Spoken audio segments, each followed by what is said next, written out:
Ok. Merci les enfants de Dieu. Que Dieu vous bénisse. Dieu vous bénisse. Pendant quelques minutes, toyembangu liboso na bino ko sala vidéo oyo de la part du Seigneur pour expliquer na peuple nzambe ce que Dieu nous a révélé pendant que on était dans la prière pour la message pour la coronavirus. Mais fait nango dans le monde, mais fait nango partout dans le monde.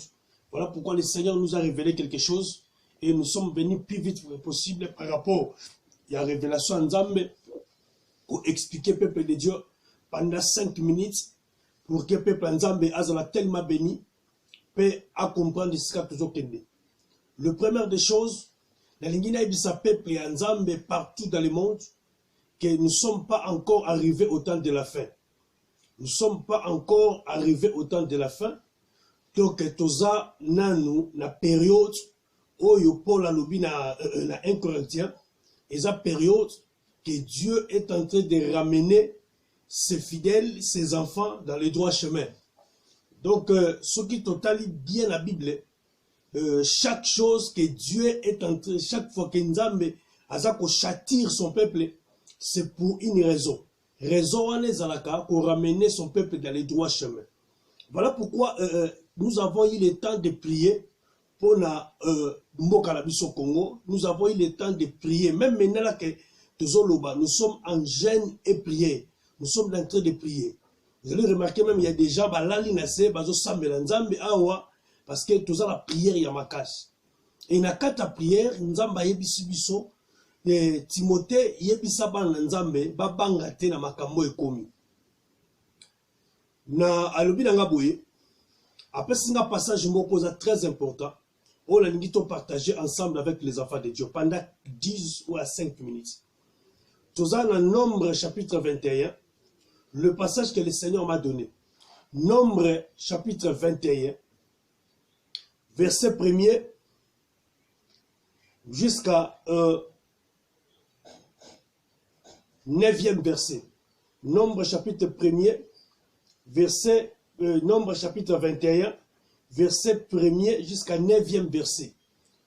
Ce qu'on a na passage oyo na Nombre chapitre 21, et un passage moko nzambe alingi to partager moi 10 minutes à 15 à 5 minutes pour la kolongola eloko eza liboso na makanisi ya peuple de Dieu au monde entier. Nalingi na expliquer boye Nzambe toyebi makambo malamu makambo nzambe asalaki na Israël tango nzambe abimisaki Israël na kati Égypte. Ba expliquer biso quand Dieu a fait sortir Israël na Égypte, Nzambe azoki bango amemi bango na nzela ya désert, na parcours ya désert. Et pendant leur temps na kati ya désert, ils ont vu des choses que le Seigneur a fait avec eux. Ba monaki makambo nzambe asalaki kati na bango. Israël azalaki na facilité ya komona ya kovivre makambo nzamba azosala.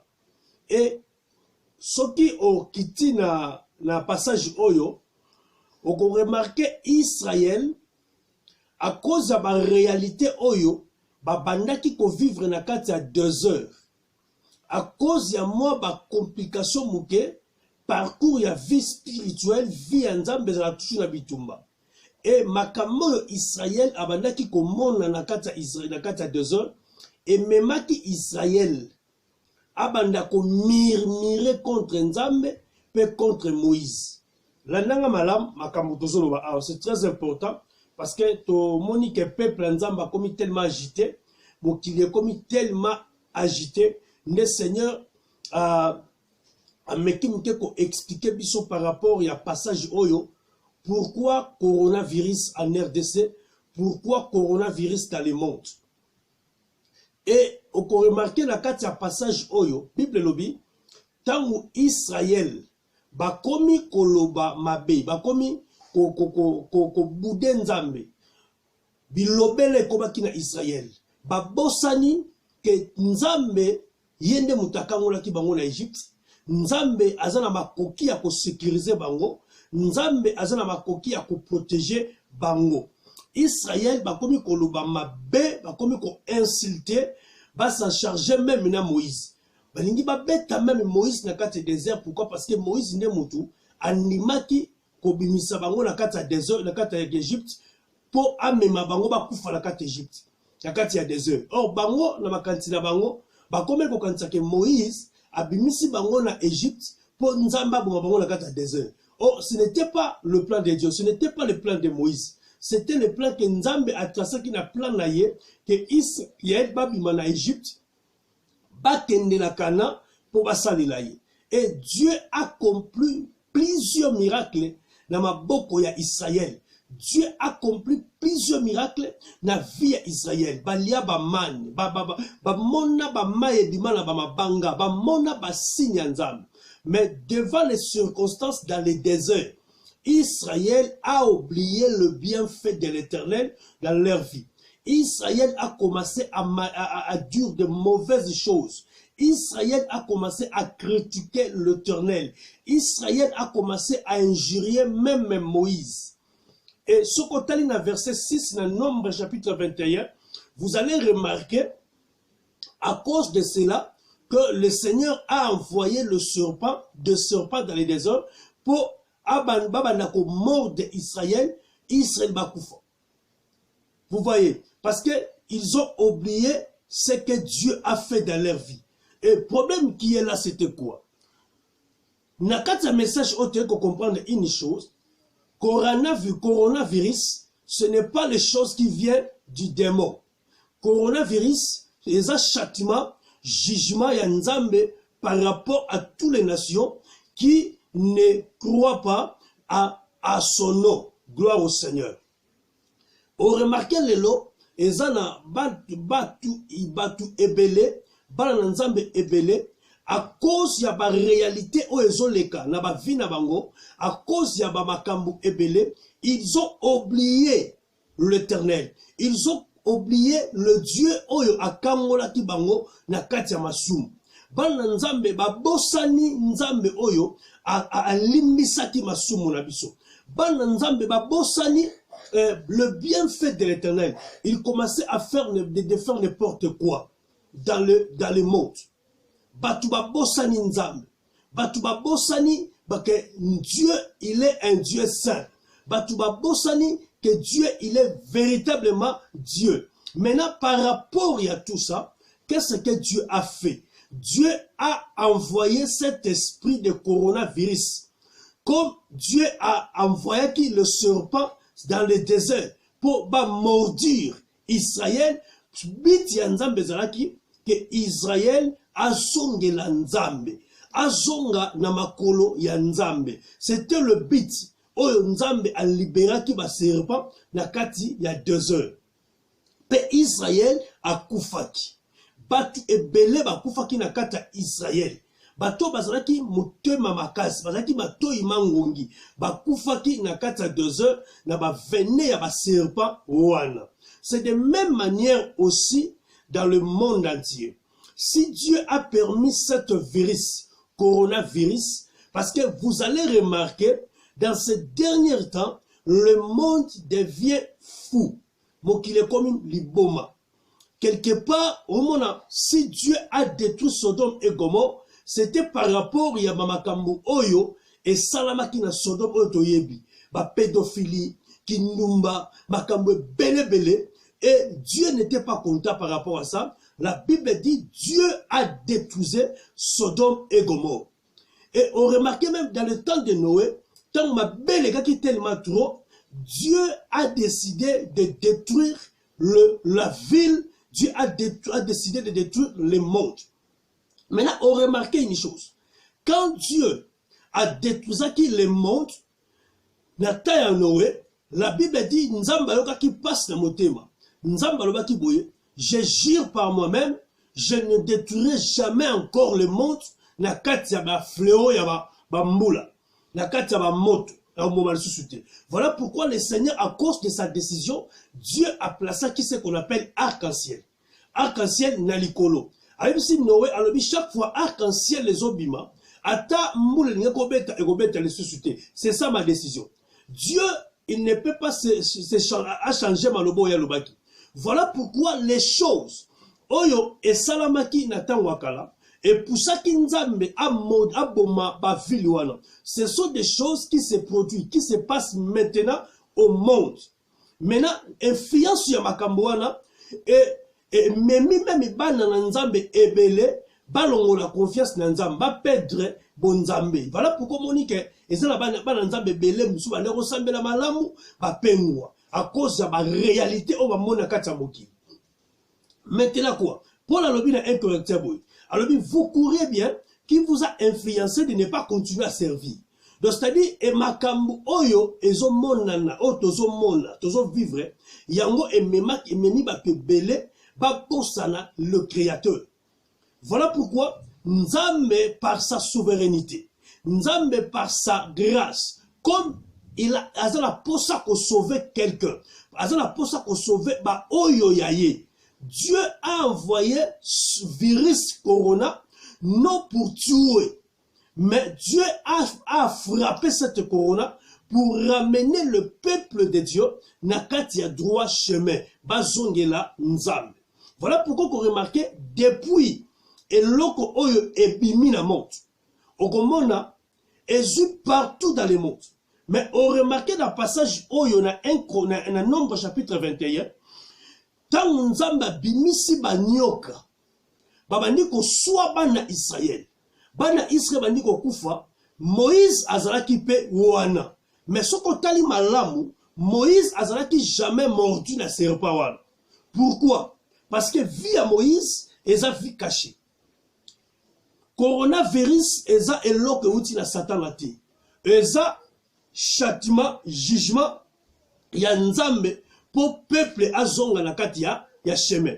Voilà pourquoi on remarque tango ba nyoka tanga bien passage ya Nombre chapitre 21 okomona tango ba nyoka babimi bazo soit bana Israël mais na nyoka moko te aswaki Moïse.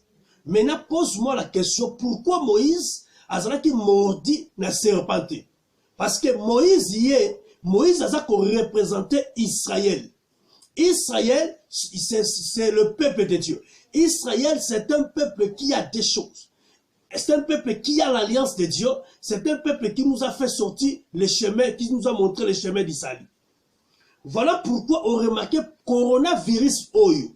Et bimi est du monde entier, mais le coronavirus n'a jamais touché Israël. Parce que Israël, c'est le peuple de Dieu qui garde l'alliance de Dieu. Il ne peut pas être touché par le corona. Parce que c'est un peuple qui garde l'alliance du Seigneur. Pourquoi est touché par pays en Europe, est touché même les États-Unis, et touché même l'Afrique? Parce que les États-Unis, ils ont commencé même. Pourquoi ils ont mis l'Italie? Parce que l'Italie n'a qu'à Rome. Et ce sont les gens qui ont soutenir pédophilie. Ils ont soutenir le mariage, il y a basi. Ils ont soutenir le makamunyo, il y a mabe, ils ont salamana manakata mokili. Maintenant, les pays ont tourné, ils ont influencé la biloko wana. Comme les États-Unis, bandimi ba mariage à bongo, se produit par l'église de Satan.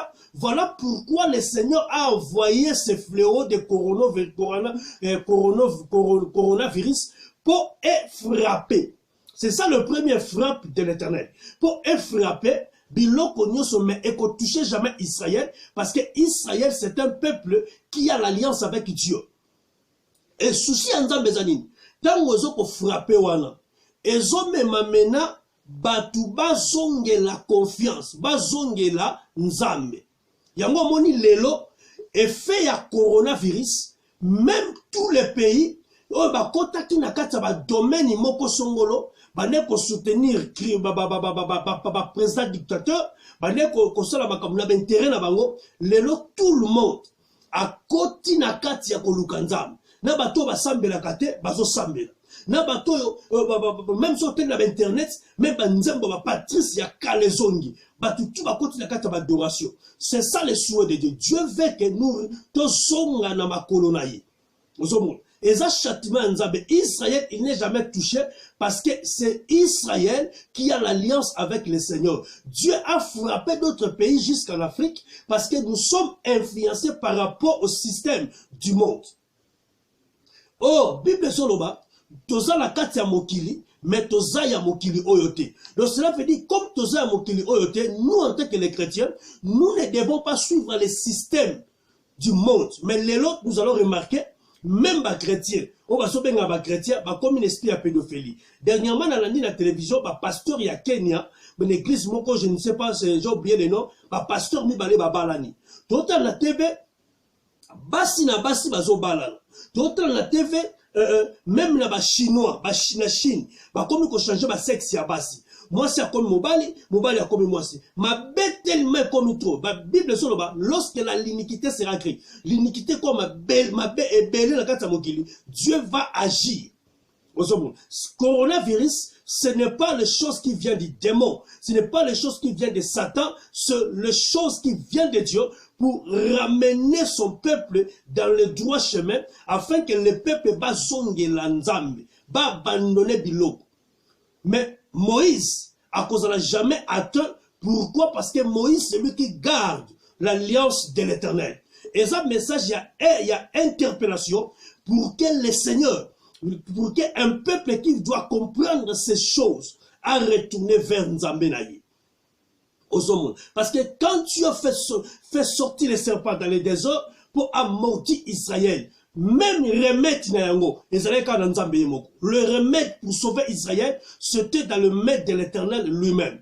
Quand tu as fait quelque chose, nous n'avons pas la solution là. Voilà pourquoi le coronavirus est bimi. Coronavirus est bimi. Les gens sont en train de mourir pour ça. Tu vas koufa la coronavirus. Bazouluka solution comme c'était le peuple d'Israël. Bazouluka qu'est-ce qu'on peut faire? Mais remède ya coronavirus. Ezaka nanzambe beaucoup. Ezate ko c'était de même manière que l'esprit à sida et yaki.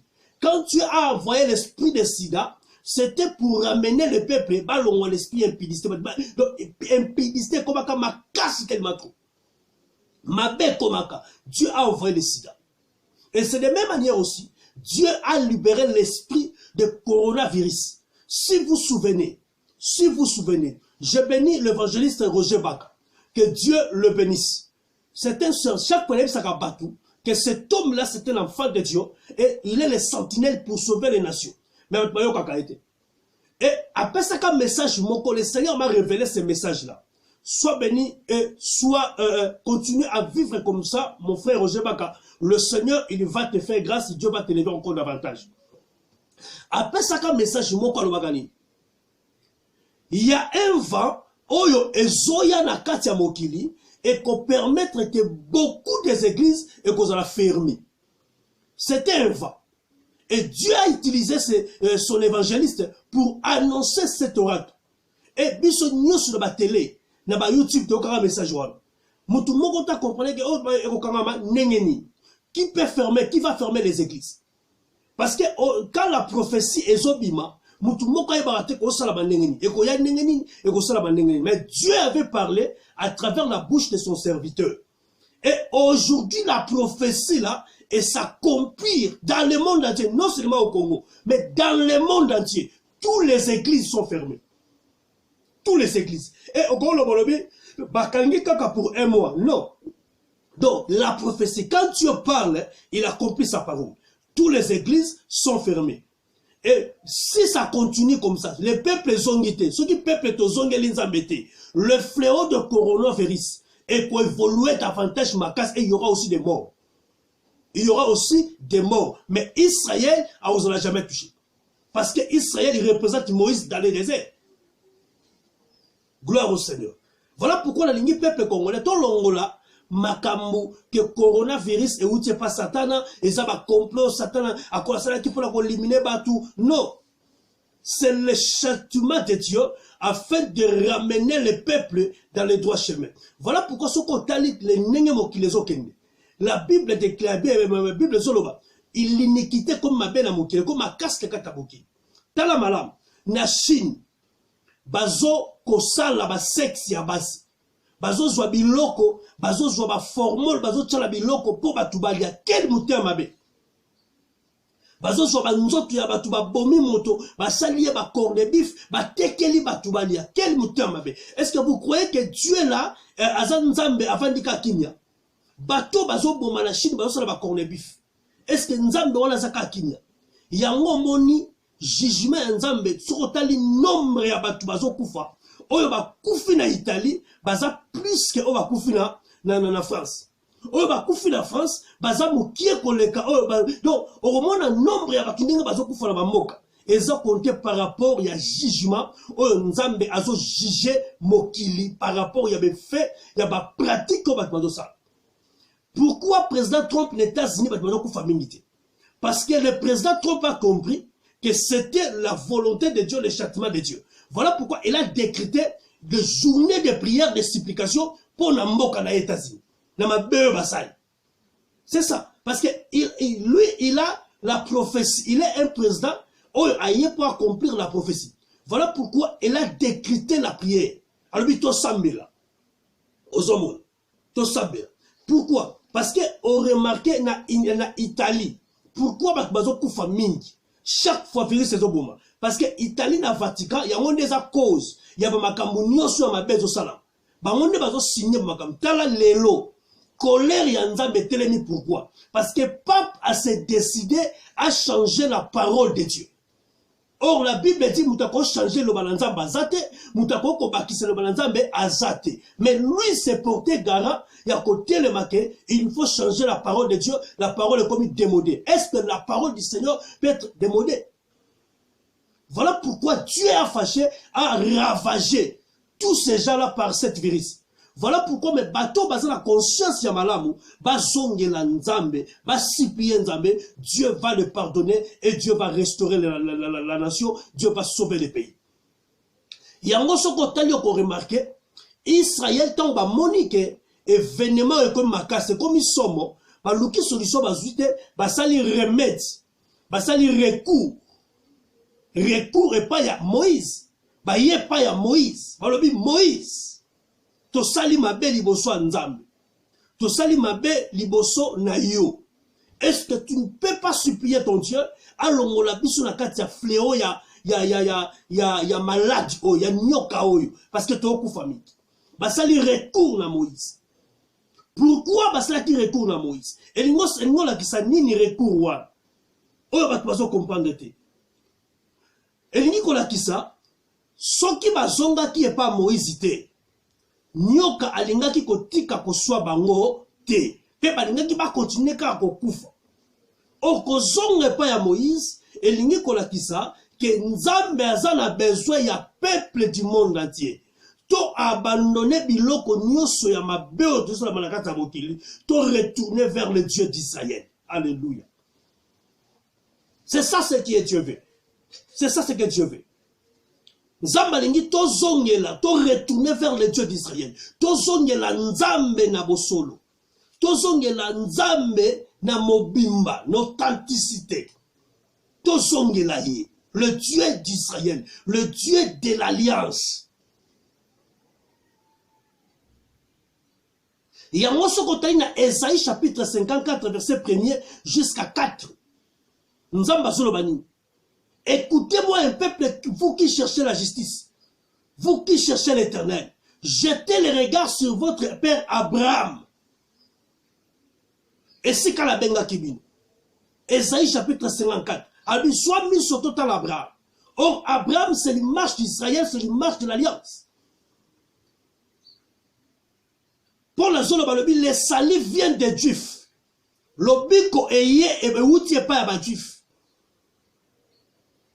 Mais les autres tiki nzambe ya Israël, to tiki le Dieu d'Israël, to bani kolanda ba nzambe ya mokili. To komi ko sala makambo oyo ezopesa nzambe na biso soni. To komi sala makambo oyo ezopesa nzambe na biso lokumu te.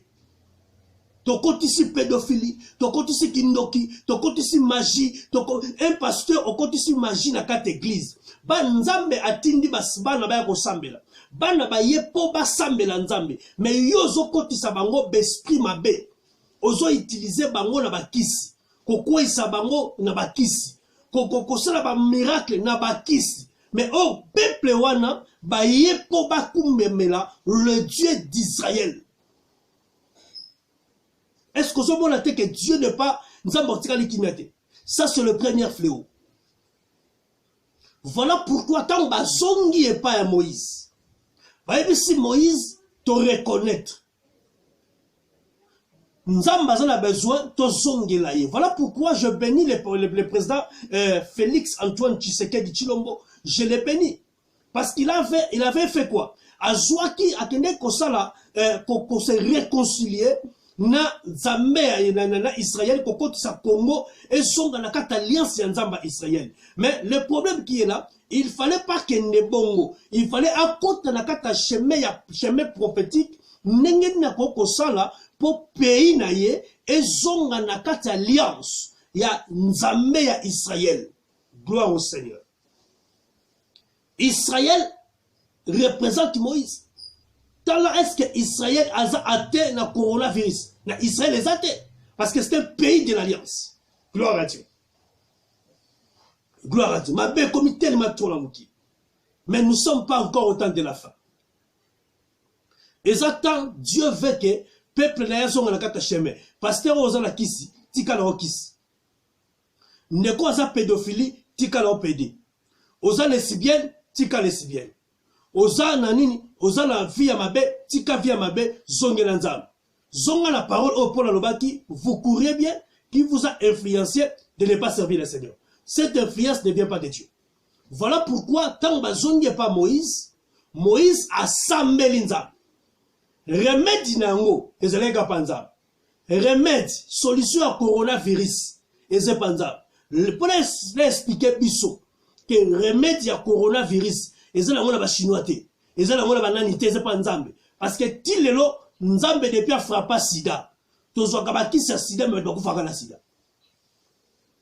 parce que ba kisa ni so sida wa le bikisa sida te sida limo la muki ezala ka donc c'est-à-dire eza remède moko muta ko pesa ngoza ka nzambe ya moni nzambe so ka bikisi muta sida a bika ka pour dibo mais ba kisi oyo sala ma awa ba e ba kisa kalima ba ko pesa ba kisi ozomela mais quand quelqu'un vient devant Dieu avec son cœur, ce qui nous a béquissé la sida wana a longoli virus wana au moment où mutata mais la bakissité asa guéri santé normale parce que nous a mené mutaza remède il y a maladie oyo yemo kwati ozomo même attaque coronavirus attaque par le bible azwa vaccin eza ba vaccin ya nini ya et ça, guérison totalité. Parce que mutua kolongo la coronavirus, la kata Congo, la kata mukili, et ça ka yemoko yesu, yemoko nzam. Yango monita Israël bazonge pas Moïse. Nzamba ebisi Moïse, sala siko serpent de rein, tiens ngo likolo. Batu nyoso bako mort de bango la serpent. Oyo venez kokota bango la se. Ceux qui ba tomboli miso batali likolo, bako kufa te na nyoka wana. Donc pourquoi? Parce que, pourquoi Dieu a utilisé seulement Moïse? Pour Moïse, Azoua, Asa la serpent de rein, pour peuple Abika. Parce que pour la Zoloba, le salut vient des Juifs. Et là, le salut vient des Juifs. Notre salut vient d'Israël. Jésus-Christ a fruit la tribu de Juda. Il vient d'Israël. Donc, c'est-à-dire, Makamu, Oyo, comme la biso, et ça pourquoi? Parce que ton tiki alliance au ton contaki. Gloire au Seigneur. Tiki alliance ya nzambo to ndimaki. Il faut to zonge la nzamba Israël pe to ndimakota le la Yesu Masia oya pesa baki pona biso comme étant Seigneur et Sauveur. Yende oya za likolo serpent de rein. Totala ye poto bika contre coronavirus, contre le venin du serpent. Parce que c'est Dieu qui a permis. Voilà pourquoi sur Otali na Galates chapitre 4 verset 14 que dit la Bible. Galates chapitre 4 verset 14. Que dit la Bible? Bible sur le banni à Galates chapitre 14. Je ne sais pas si je peux trouver ça rapidement. Poto sungana na kata passage oyo. C'est très important. Ça va nous aider. Galates chapitre 3 verset 14. Que dit la Bible?